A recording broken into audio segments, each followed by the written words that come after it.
الحمد لله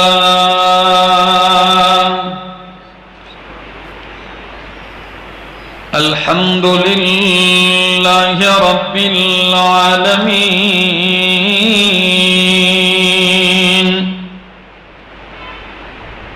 والعاقبة للمتقين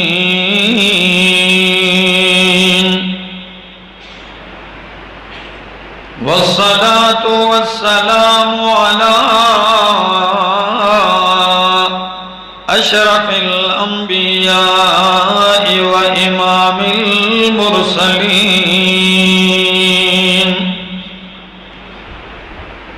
وعلى آله وأصحابه أجمعين.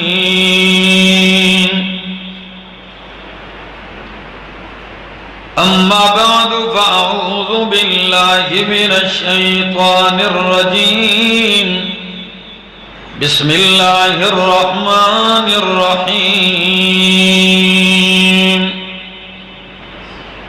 إن في خلق السماوات والأرض واختلاف الليل والنهار لآيات لأولي الألباب الذين يذكرون الله قياما وقعودا وعلى جنوبهم ويتفكرون في خلق السماوات والأرض ربنا ما خلقت هذا باطلا سبحانك فقنا عذاب النار. ربنا إنك من تدخل النار فقد أخزيته وما للظالمين من أنصار.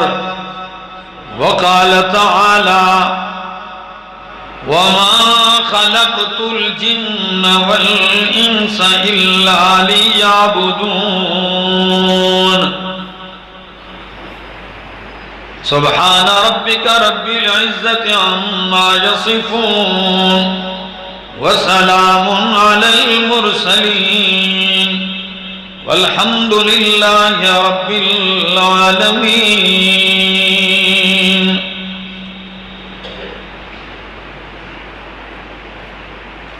الہی جب تک جان میں جان رہے دل میں تیری توحید ہو لب پہ تیرا قرآن رہے میں رہوں نہ رہوں دل کی یہ دعا ہے دین مصطفیٰ رہے عظمت قرآن رہے. انتہائی قابل عزت قابل احترام ذی قدر بزرگوں بھائیوں عزیزوں نوجوان ساتھیوں السلام علیکم. آج کراچی کے اس شہر میں اور پھر خاص کر اس علاقے اور یہاں کی یہ مسجد جامع مسجد بیت اللہ اور دور دراز سے آئے ہوئے میرے معزز مکرم دوستو السلام علیکم ورحمۃ اللہ. یقیناً کہ آج مجھے بڑی خوشی ہوئی ہمارے بہت ہی محبوب ساتھی دوست بھائی حزب اللہ صاحب اور ان کے دیگر دوست ہمارے عبدالستار جتوئی صاحب یہ یہاں سے چل کر ہری پور میرے گھر آئے. جمعہ بھی وہاں پڑھا اور وہاں اس جمعے کی نماز کے لیے یہاں کے خطبے کے لیے انہوں نے وقت لیا. اللہ نے توفیق دی، آج بحمداللہ ہم اکٹھے ہیں۔ میں چاہوں گا کہ قرآن کریم کا ایک ادنا سا خادم ہوں تو قرآن مقدس کا سہارا لوں اور اللہ کی آیات سے آپ کے دل و دماغ کو معطر کروں۔ دوستو، اس خانہ قدرت میں ایک ذرے سے لے کر ریگستان تک، ایک کنکری سے لے کر پہاڑوں اور چٹانوں تک، ایک تنکے سے لے کر سمندروں تک، ایک قطرے سے لے کر دریاؤں سمندروں تک، کوئی چیز اللہ نے بے مقصد اور بے فائدہ پیدا نہیں کی۔ ہر چیز کا کوئی نہ کوئی مقصد ضرور ہے۔ یہ ہوا، فضا، خلا، بر و بحر، خشک و تر، زمین و آسمان، مشرق و غرب، یہ جو کچھ بھی ہے اللہ نے پیدا کیا ہے، ضرور کوئی نہ کوئی اس کا مقصد ہے،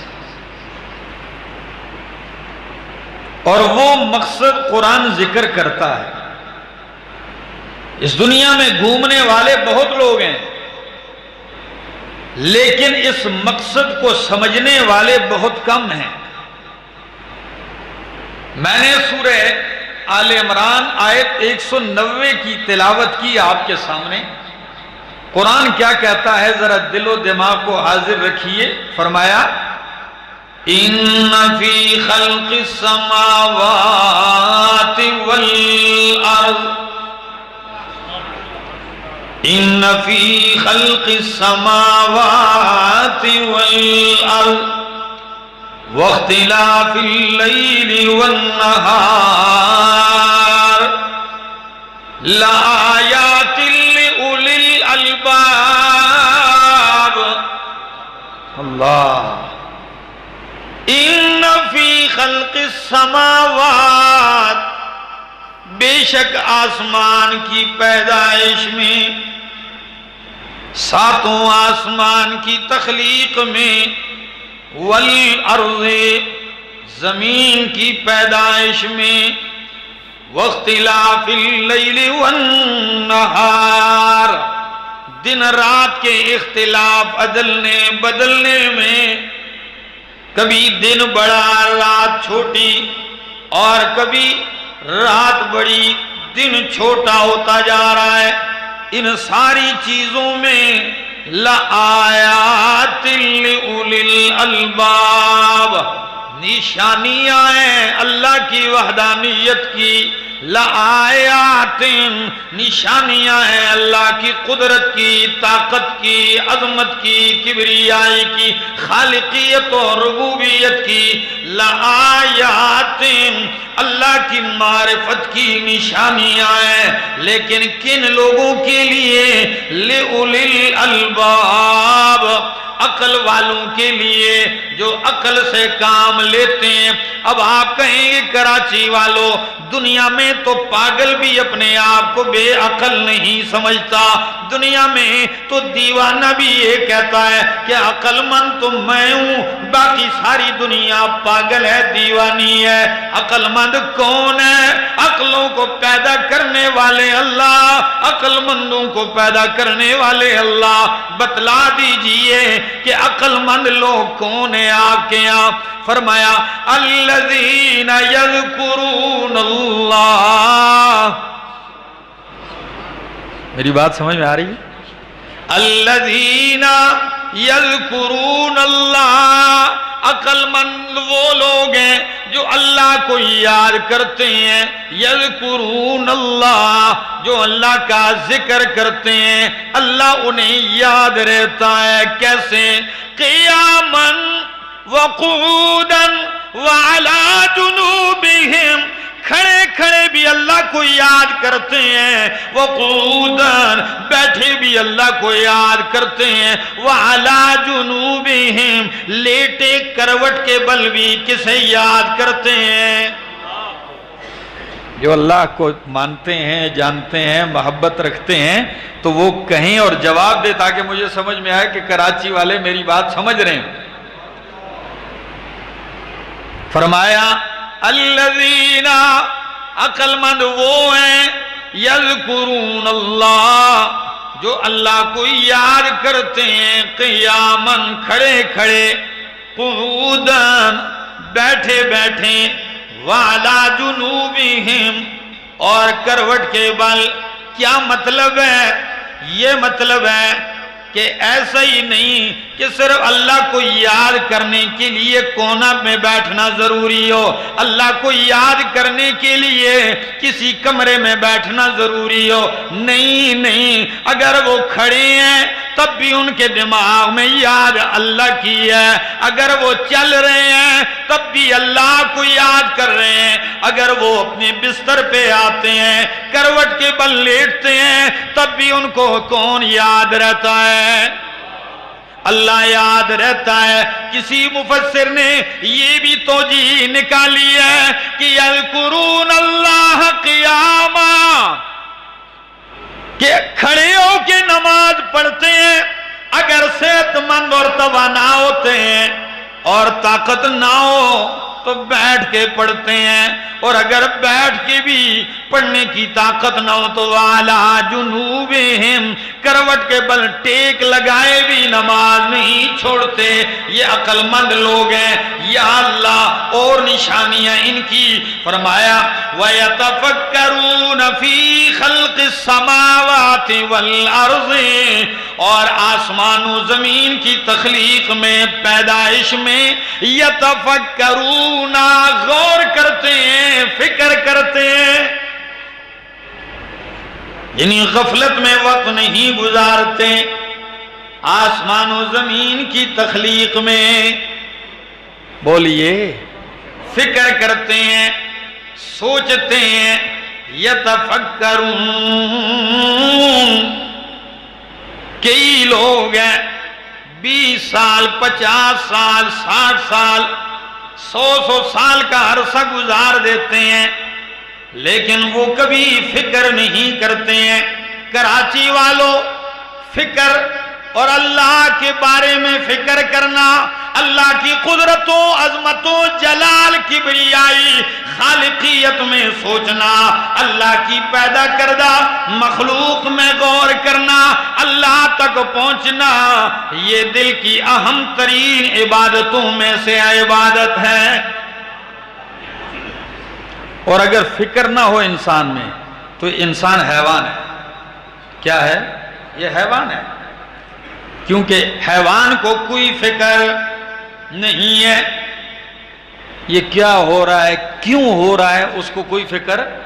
لیکن انسان جو ہے وہ دیکھتا ہے کہ کیا ہو رہا ہے، کیسے ہو رہا ہے، کیوں ہو رہا ہے، کون کر رہا ہے، اس نتیجے پہ وہ پہنچتا ہے، اور جب پہنچ جاتا ہے تو وہ کیا کہتا ہے؟ پھر کہتا ہے ربنا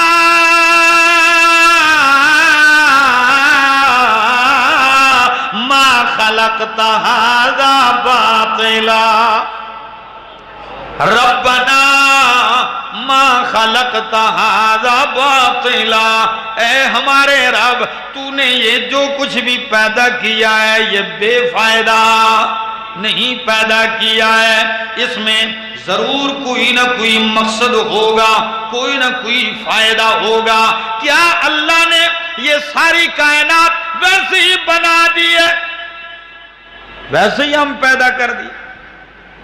یہ بر، یہ بحر، یہ دریا، سمندر، سورج، چاند، ستارے ایک سسٹم کے تحت لگے ہوئے کام کر رہے ہیں، کیا ویسے ہی پیدا کر دیے؟ پھر سوچئے کراچی والوں، جب ایک ذرہ بے مقصد پیدا نہیں ہے تو اتنا بڑا قدرت کا شاہکار انسان کیسے بے مقصد پیدا ہو سکتا ہے؟ اس بات کی طرف آپ کو لا رہا تھا، اتنا گما کے،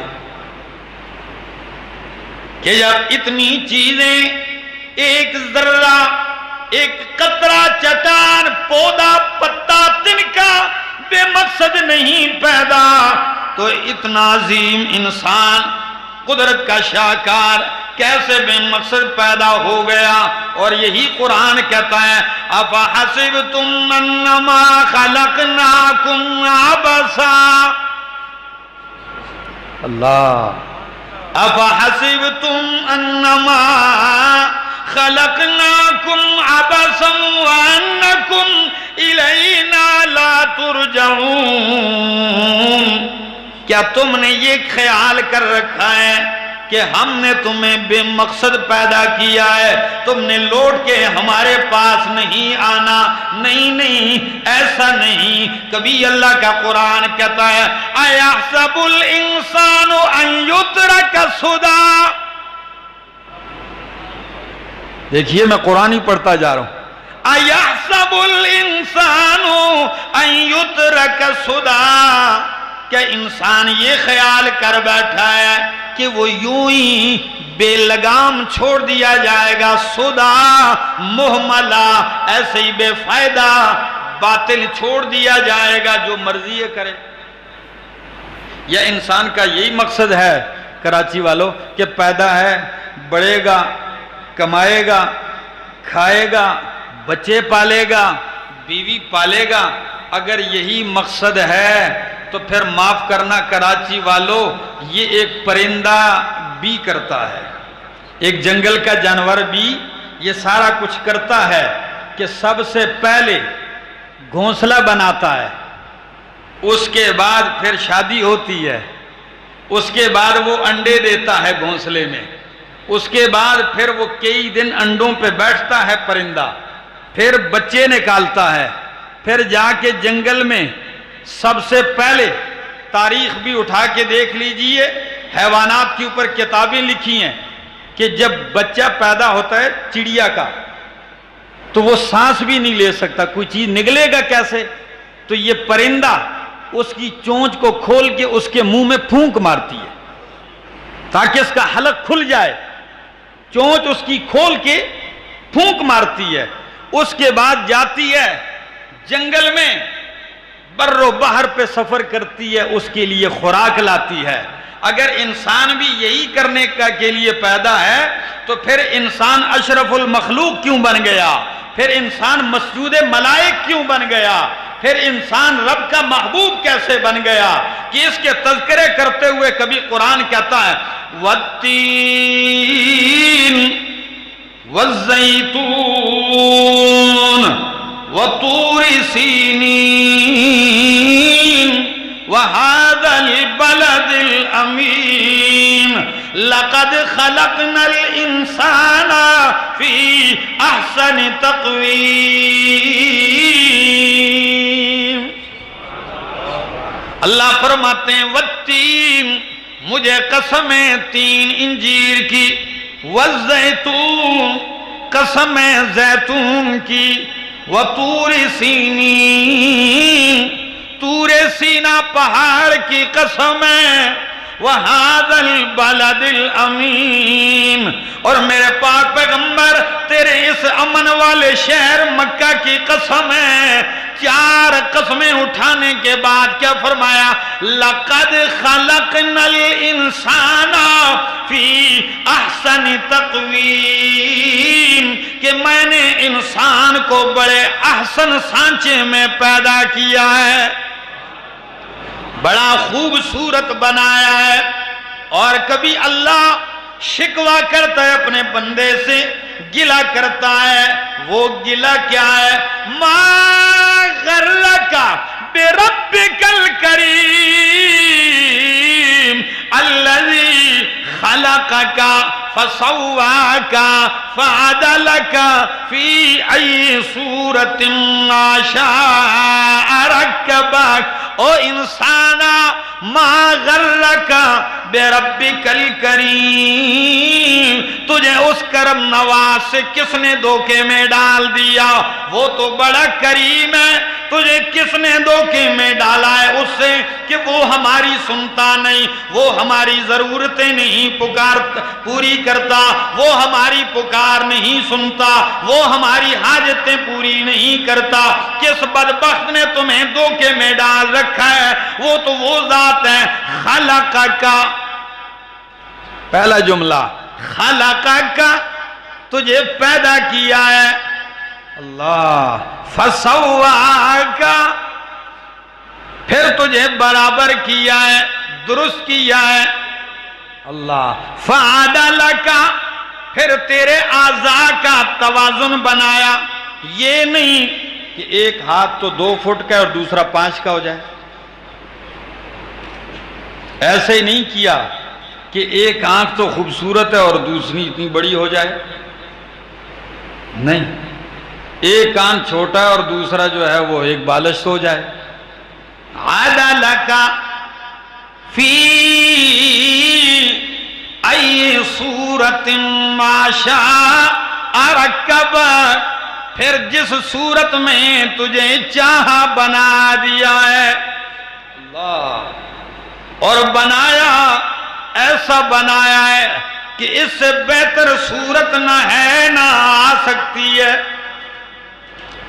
جتنی بھی کوئی ترقی کر جائے ہر چیز میں، آپ مکان بنا لیں دنیا کے ٹاپ انجینئر سے نقشہ بنوائیں، کسی کو لائیں وہ کہے گا نہیں ایسا نہیں، ایسا ہونا چاہیے تھا، یہ واش روم ایسے نہیں ہونا چاہیے تھا، یہ یہاں ہونا چاہیے تھا، کمرے کا رخ ایسے ہونا چاہیے تھا، کوئی نہ کوئی نقص نکالے گا، لیکن اللہ نے جب سے انسان بنا کے پیش کیا ہے آج تک دنیا کا کوئی انسان چاہے مومن ہے چاہے کافر ہے وہ یہ نہیں کہہ سکا کہ ناک جہاں ہے یہاں نہیں ہونی چاہیے، اوپر ہونی چاہیے، کان جہاں ہے یہاں نہیں ہونا چاہیے، کسی اور جگہ ہونا چاہیے تھا، جب بھی دیکھتا ہے اس نتیجے پہ پہنچتا ہے کہ واقعی اللہ جیسے میں ہوں میں ایسے ہی ہونا چاہیے تھا۔ آپ اندازہ لگا لیں آپ کتنے اچھے اچھے پرندے رکھتے ہیں، طوطا ہے، فاختہ ہے، چکور ہے، جی رنگ رنگ کے پرندے کتنے خوبصورت ہے، بندہ دیکھتا ہی چلا جائے، لیکن کبھی آج تک آپ نے کسی نے چاہا کہ میری شکل طوطے جیسی ہوتی؟ جی کوئی شک نہیں، رنگا رنگ کے اس کے اوپر پرنٹ ہیں، قدرت کے کرشمے ہیں، لیکن یہ کوئی نہیں کہتا کہ میں ایسے ہوتا، کیوں؟ رب نے یہ ایسا بنا دیا کہ اس سے بہتر صورت اور کوئی نہیں ہے، تو اتنا حسین تجھے بنایا، کس لیے بنایا؟ مقصد کیا ہے؟ آئیے مقصد بتانے لگا ہوں، میرے سامنے اللہ کا قرآن ہے، 26واں پارہ ہے اور سورت کا نام سورت زاریات ہے۔ اللہ کا قرآن کیا کہتا ہے سنیے کراچی والوں، فرمایا وَمَا خَلَقْتُ الْجِنَّ وَالْإِنسَ إِلَّا لِيَعْبُدُونَ،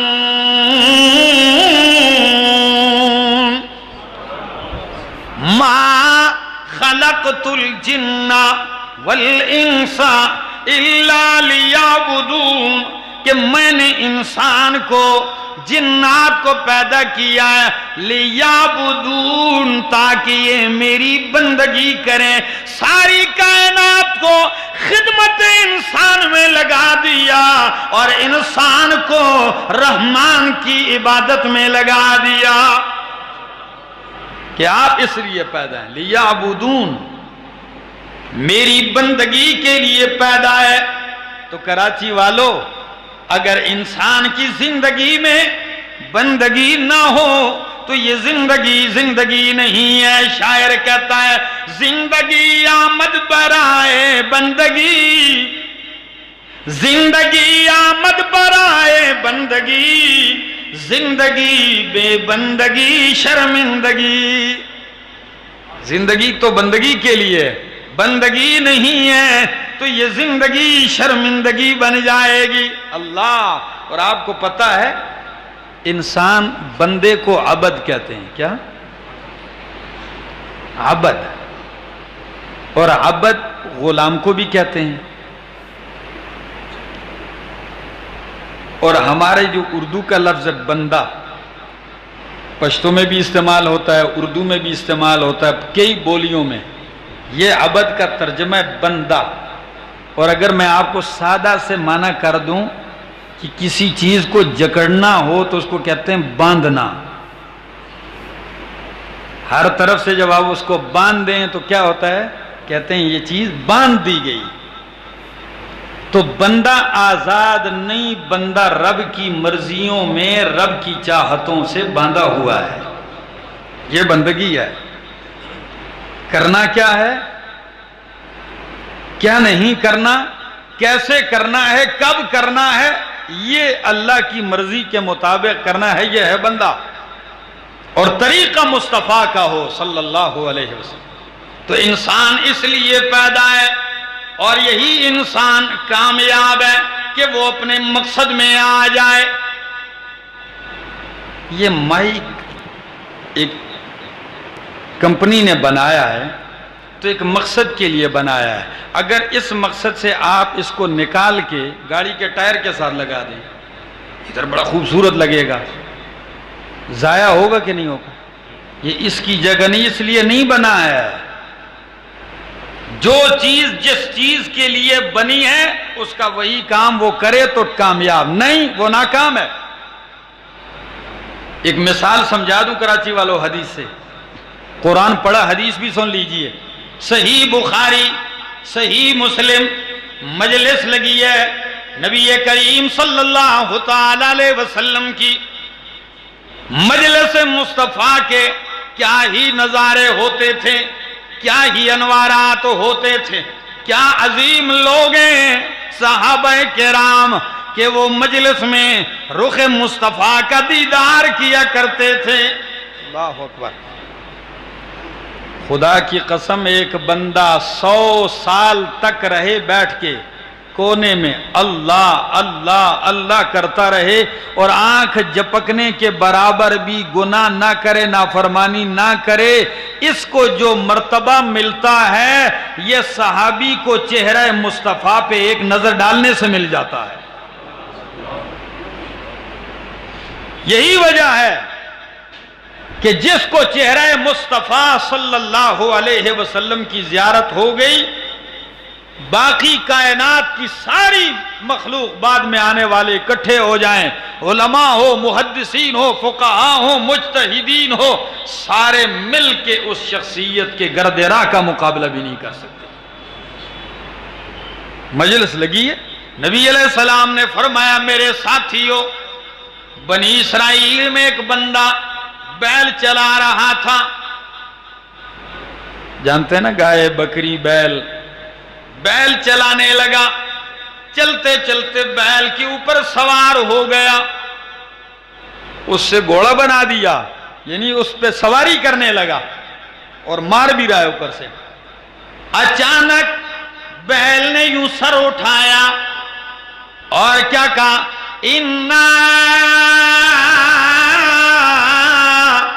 لَمْ نُخْلَقْ لِهَذَا، او سادہ انسان، ہم اس کام کے لیے نہیں پیدا ہیں، ہم سے کھیتی باڑی کا کام کرو، ہل چلاؤ، ہم سے یہ کام کرنا ہے، ذبح کر کے گوشت کھا لو، سواریوں کے لیے گھوڑا ہے، اونٹ ہے، خچر ہے، گدھا ہے، ہم سواری کے لیے نہیں پیدا۔ جب یہ جملہ میرے پاک پیغمبر علیہ السلام کی زبان سے نکلا، پوری مجلس نے کہا سبحان اللہ، بقرۃ تتکلم۔ یہ عجیب بات ہے کہ گائے بیل بول رہا تھا۔ کیا بول رہا تھا؟ آپ بھی بڑے حیران ہوں گے، یہ کوئی اخبار کی رپورٹ نہیں سنا رہا ہوں، صحیح حدیث سنا رہا ہوں کہ بیل بول پڑا۔ نبی علیہ السلام کا جواب سنیے، فرمایا او میرے ساتھیو، آپ کو یقین آئے یا نہ آئے، لیکن اومن بہی انا و ابو بکر و عمر، کوئی مانے نہ مانے میں ابو بکر عمر کا اس پہ ایمان ہے۔ اور صحابی روایت کرنے والے کے الفاظ بھی آپ کو سنا دوں، آپ جھوم جاؤ گے۔ کہنے لگا کہ نبی کریم نے فرمایا میرا یقین ہے کہ گائے نے باتیں کی، بیل بولا ہے، ابو بکر کا ایمان ہے، عمر کا ایمان ہے۔ صحابی کہتے ہیں میں حیران رہ گیا کہ اس مجلس میں ابو بکر اور عمر موجود بھی نہیں تھے۔ اعتماد بلندیوں کو چھو رہا ہے، اللہ کی قسم کس بلندی تک پہنچا ہوا ہے استاد کا اپنے شاگرد پہ اعتماد دیکھیے، مرشد اعظم کا مریدوں پہ اعتماد دیکھیے، نبیوں کے سردار کا اپنے شاگرد جو ولیوں کے سردار ہیں ان پہ اعتماد دیکھیے۔ کوئی مانے نہ مانے ابو بکر کا میرا ایمان ہے۔ اس کو تھوڑا سا آگے لے جاؤں تاکہ آپ کی محبت میں تھوڑا سا اور اضافہ ہو جائے اور آپ اس سے لطف لے لیں کہ یہ تو نبی کا اعتماد ہے۔ اب شاگرد کا اعتماد بھی دیکھ لیجئے، شاگرد کا بھی اعتماد دیکھ لیجئے۔ نبی پاک صلی اللہ علیہ وسلم معراج پہ گئے کہ نہیں گئے؟ گئے ہیں۔ اللہ کا قرآن کہتا ہے سبحان الذی اسرا بعبدہ لیلا من المسجد الحرام الى المسجد الاقصی سبحان الذی اسرا بعبدہ، پاک ہے وہ ذات جس نے سیر کروائی، اسرا جو ذات لے گئی، بعبدہ اپنے بندے کو، لیلن راتوں رات، اور لیلن کچھ یہاں طلباء بھی بیٹھے ہیں، اہل علم علماء بھی بیٹھے ہیں، گرامر جانتے ہیں، لیلن کی اوپر تنوین ہے، یہ تنوین تقصیر کی ہے، تقلیل کی ہے، یعنی پوری رات نہیں، رات کے ایک چھوٹے سے حصے میں اللہ اپنے پیغمبر کو مسجد حرام سے مسجد اقصی تک اور مسجد اقصی سے سدرۃ المنتہا اور اس سے اوپر تک لے گیا۔ اللہ اکبر، رات کے ایک حصے میں۔ اب کئیوں کے ذہن میں آئے گا یہ کیسے ممکن ہے؟ پہلے تو مسجد حرام مکہ میں ہے اور مسجد اقصی فلسطین میں ہے، چلنا شروع کر دے، مہینوں کا سفر ہے یہ، پھر رات کے معمولی حصے میں یہ کیسے طے ہو گیا؟ اور پھر زمین سے آسمان تک بخاری ترمذی کی روایت ہے 500 سال کا راستہ ہے، زمین سے آسمان تک، پھر ایک آسمان دوسرا آسمان، اتنا ہی فاصلہ ہے اور اتنی ہی مسافت ہے۔ رات کے ایک حصے میں یہ کیسے لے گیا؟ یہ کیسے ممکن ہے؟ تو اللہ نے قرآن کا آغاز ہی اس سورت کا کیا سبحانہ۔ اس لفظ لانے میں یہاں ایک کمال ہے کہ او میرا بندہ، اگر تیری سمجھ میں نہ آئے کہ یہ کیسے ممکن ہے تو یہ کوئی بندہ لے کے نہیں گیا، جو لے کے گیا وہ سبحان ہے۔ سبحان کا معنی ہے کمزوریوں سے پاک ہے، عیبوں سے شریکوں سے پاک ہے، وہ ذات لے گئی۔ اللہ کے پاک پیغمبر گئے بھی، آ بھی گئے، جب واپس آ گئے صبح اعلان کیا لوگوں میں تو کل رات آسمانوں کی سیر کر کے آیا ہوں، جنت جہنم کے نظارے کر کے آیا ہوں، سدرۃ المنتہا پہ جبریل دیکھ کے آیا ہوں۔ اللہ اکبر، اللہ سے ہم کلامی کر کے آیا ہوں، تحفے لے کے آیا ہوں۔ جب بات کی تو ماننے والے مان گئے، اور جن کے دلوں میں بیماری تھی تو سننے والا ہر بندہ ایک نیت سے بیٹھ کے نہیں سنتے، ہر بندے کا اپنا اپنا مزاج ہوتا ہے بات لینے کا۔ تو انہوں نے کہا ہاں ہم نے نہیں کہا یہ پروپیگنڈو والے لوگ جو ہوتے ہیں ہر دور میں ہوتے ہیں کہ اللہ ہم نے نہیں کہا، ہم تو پہلے ہی کہہ رہے تھے کہ مجنون ہیں، پاگل ہیں، دیوانے ہیں۔ ابھی یہ بھی کوئی بات ہے کہ انسان ہے اور رات کے ایک حصے میں 7 آسمانوں کی سیر کر کے آئے، نبیوں کی امامت کر کے آئے، سدرۃ المنتہا کے نظارے کر کے آئے، اللہ سے ہم کلامی کر کے آئے، وہ بھی رات کے ایک حصے میں؟ یہ بلا کہاں دماغ میں آ رہی ہے؟ یہ کھوپڑی میں آنے والی بات نہیں ہے۔ شروع کر دیا لوگوں کو پھسلانا، اور ابو جہل کا سب سے بڑا جو اس کی چاہت تھی، جو ارمان تھا اس کا، کہ کاش ابو بکر صدیق نبی علیہ السلام سے پھوٹ جائے، یہ پھوٹ جائیں۔ کیوں؟ یہی وہ شخص ہے جو نہ مال دیکھتا ہے نہ جان دیکھتا ہے، سب کچھ قربان کر دیا ہے، یہ ہٹنا چاہیے۔ تو ابو بکر صدیق تھے نہیں، کہیں سفر پر گئے ہوئے ہیں، ابو جہل انتظار میں ہے۔ کراچی والوں زیادہ تو نہیں، اگر میری بات سمجھ میں آ جائے تو میری تسلی کے لیے سبحان اللہ، اللہ کا نام کہہ دینا۔ اب ذرا سناؤں گا، انتظار کیجئے، 14 طبق آپ کے روشن ہو جائیں گے۔ نبی کا اعتماد صحابی پہ، صدیق پہ، صدیق کا اعتماد بھی دیکھ لیجئے۔ ابو جہل انتظار میں ہے، مکے سے باہر ہے، کہنے لگا ابو بکر آپ سے سوال کرتا ہوں، سوچ کے جواب دینا، جلد بازی نہ کرنا، جلدی میں نہ، خوب سوچ کے جواب دینا۔ ابو بکر صدیق نے کہا ابو جہل چھوڑو باتیں، بات کیا ہے، بات تو کر۔ کہنے لگا انسان ہے، کہتا ہے میں نے رات کے ایک معمولی سے حصے میں زمین سے آسمانوں تک 7 آسمان اوپر گیا ہوں، واپس بھی آ گیا ہوں، کیا یہ آپ مانیں گے؟ جواب سنیے اور پھر سبحان اللہ کہیے۔ کیا کہتے ہیں صدیق اکبر؟ کہتے ہیں ابو جہل سن لے میری بات، اگر یہ دعویٰ آپ نے کیا ہے تو جھوٹ ہے، اگر یہ بات تیرے والد کی ہے، باپ کی ہے تو جھوٹ ہے، اگر یہ میں کہوں تو جھوٹ ہے، مگر ذہن رہے، خیال رہے کہ مکے میں ایک ہستی ہے جس کا نام محمد ہے، اگر یہ بات ان کی ہے تو صدیق کا ایمان ہے۔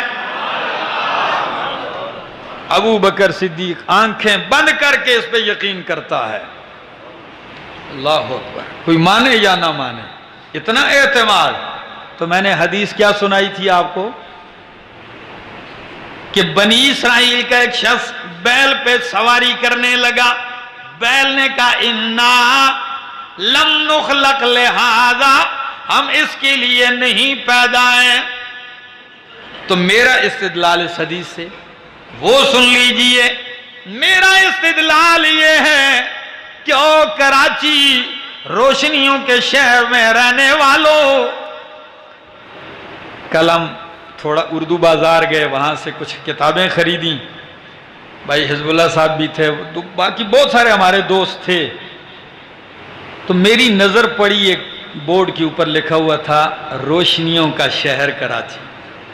وہ جملہ میرے دماغ میں ہے، تو روشنیوں کے شہر میں رہنے والوں سن لیجئے ایک روشنی، میرا استدلال حدیث سے کہ حیوان بیل ہے، اس کو بھی پتا ہے کہ میں اس کام کے لیے پیدا ہوں اور اس کے لیے نہیں پیدا ہوں۔ اگر بیل کو پتا چل جائے کہ میں اس کام کے لیے پیدا ہوں، اس مقصد کے لیے، اس کے لیے نہیں ہوں، اور انسان کو یہ پتا نہ چل سکے، 60 سال گزارے، 70 سال کی زندگی گزار کے بھی اس کو پتا نہ چلے کہ میں کس مقصد کے لیے یہاں آیا ہوں، تو پھر معاف کرنا، یہ ہے تو انسان لیکن بدتر حیوان سے بھی ہے، یہ حیوان سے بدتر ہے۔ آج جو تباہی ہے وہ یہی ہے کہ ہم اپنا مقصد بھول چکے ہیں، لگے ہوئے ہیں۔ یہ نہیں ہے کہ دنیا میں فکر نہیں ہے، کسی کو فکر ہے، لیکن لوگوں کی فکریں الگ الگ ہیں۔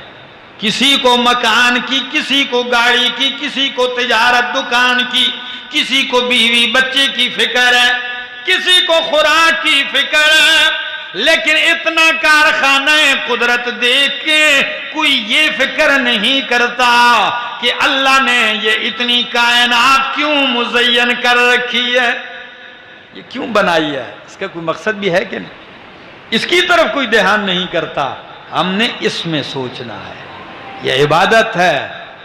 آپ رات کو کبھی آنگن میں ہو اور آسمان پہ نظر پڑے نا ستاروں پہ، تو سوچ لیا کرو اللہ نے یہ اربوں کھربوں ستارے ویسے نہیں بنائے، یہ ساری چیزیں آپ کی ڈیوٹی میں لگی ہیں خدمت میں۔ سورج نے آپ کو دھوپ دینی ہے، آپ کی فصلوں کو پکانا ہے تپش سے، بارش نے زمین کو نرم کرنا ہے، بادل نے سمندر سے پانی کو اٹھانا ہے، ہوا نے پھر بادل کو چلانا ہے، پھر اوپر سے برسنا ہے، چھاننی لگا دی ہے، وہ دھیمے دھیمے برستی ہے، اللہ اکبر، پھر ڈیوٹی لگا دی ہے، زمین پھٹتی ہے، پودا نکلتا ہے، چاند کی ڈیوٹی لگا دی ہے کہ اس میں مٹھاس پڑتی جائے، چاندنی سے اس میں مٹھاس پڑے، سورج سے وہ پکے، یہ اتنا نظام اللہ کا بنایا ہوا، آج تک سورج نے چھٹی نہیں کی، چاند نے چھٹی نہیں مانگی، مسلسل ڈیوٹی میں ہے انسان، تیری ڈیوٹی میں، تو کیا تو بھی اپنی ڈیوٹی بجا لا رہا ہے؟ کیا تجھے بھی اپنے مالک کا خیال آتا ہے؟ ناشکرے ہو چکے ہیں اللہ کی قسم، ہر بندہ رو رہا ہے، میں جس کو دیکھ رہا ہوں رو رہا ہے، میں کہتا ہوں رو نہیں، شکر ادا کرو۔ کیا؟ اگر اللہ نے اتنی نعمتوں کے ساتھ نعمت ایمان سے نواز دیا، اپنی توحید کی سمجھ دے دی ہے آپ کو، تو سمجھ جاؤ کہ یہ رب کا سب سے بڑا انعام اور احسان ہے آپ پر، اور جتنا بندہ ناشکری کرتا ہے رب اتنی ہی نعمتیں بند کرتا ہے۔ آخری بات کر دیتا ہوں، اگر آپ کو سمجھ میں آ جائے، یاد رکھو گے، یہ اپنی اپنی سوچ ہوتی ہے۔ ایک بزرگ جا رہے ہیں، عالم دین ہے، عبدالستار صاحب، راستے میں جا رہے ہیں، دیکھتے ہیں شخص ہے، دونوں بازو اس کے کٹے ہوئے ہیں، دونوں پاؤں کٹے ہوئے ہیں۔ کراچی والوں، دونوں بازو دونوں پاؤں کٹے ہوں تو کیا حالت ہوگی؟ بس ایک رولر کی طرح پلٹیاں کھا کے ہی چلتا ہوگا، چل تو سکتا ہی نہیں ہوگا، الٹ پلٹ ہوتا ہوگا، گرد میں، غبار میں، خاک میں لت پت ہوتا ہوگا۔ ان کی نظر پڑی، ہاتھ نہیں ہے، پاؤں نہیں ہے، لیکن اس کی زبان پہ ایک صدا ہے۔ وہ صدا کیا ہے کراچی والوں؟ وہ کہتا ہے، اے میرے اللہ، اے میرے پروردگارا، تو نے جو مجھ پہ نعمتیں کی ہیں، ان نعمتوں کی شکر ادا کرنے کی توفیق دے دے۔ کوئی جوڑ بھی نہیں بنتا باتوں میں۔ اللہ، جو تو نے نعمتیں کی ہے، شکر ادا کرنے کی توفیق بھی دے دے۔ عالم کھڑے ہو گئے، کہنے لگے، او انسان، تیرے وجود میں کوئی سالم چیز نہیں، ہاتھ تیرے نہیں، پاؤں تیرے کٹے ہوئے ہیں، ساری خاک تیرے اوپر ہے، کون سی نعمت تجھ پہ اللہ نے کی ہے کہ جس کا شکریہ مانگ رہا ہے، شکر کی توفیق مانگ رہا ہے؟ جواب دیجئے، جواب سنیے کراچی والوں۔ وہ کہنے لگا، او سادے انسان، کیا تجھے نظر نہیں آتا؟ ہاتھ نہیں ہے، پاؤں نہیں ہے، لیکن اس کا یہ احسان تھوڑا ہے کہ اللہ نے مجھے صبر کرنے والا دل اور ذکر کرنے والی زبان دی ہے۔ کیا یہ احسان تھوڑا ہے کہ اتنا کچھ ہونے کے باوجود بھی صبر کرنے والا دل اور ذکر کرنے والی؟ تو میں نے کہا عقل مند لوگ وہ ہیں، یذکرون اللہ قیاما وقعودا وعلی جنوبہم۔ اللہ ہم سب کو عمل کی توفیق عطا فرمائے۔ وقت اوپر ہو چکا ہے، ورنہ میرا دل تو تھا کہ میں کچھ مزید بھی کہتا۔ بہرحال زندگی باقی، ملاقات باقی۔ جتنے دوست احباب آئے ہیں دور دراز سے، وقت سے پہلے پہنچے ہیں، سفر کیا ہے، میں دعا گو ہوں ان کے لیے کہ اللہ ان کی دل کی دنیا بھی سنوار دے، ان کی باہر کی دنیا بھی سنوار دے، اللہ ان کی یہ دنیا بھی سنوار دے، ان کی وہ دنیا بھی سنوار دے۔ زندگی باقی، ملاقات۔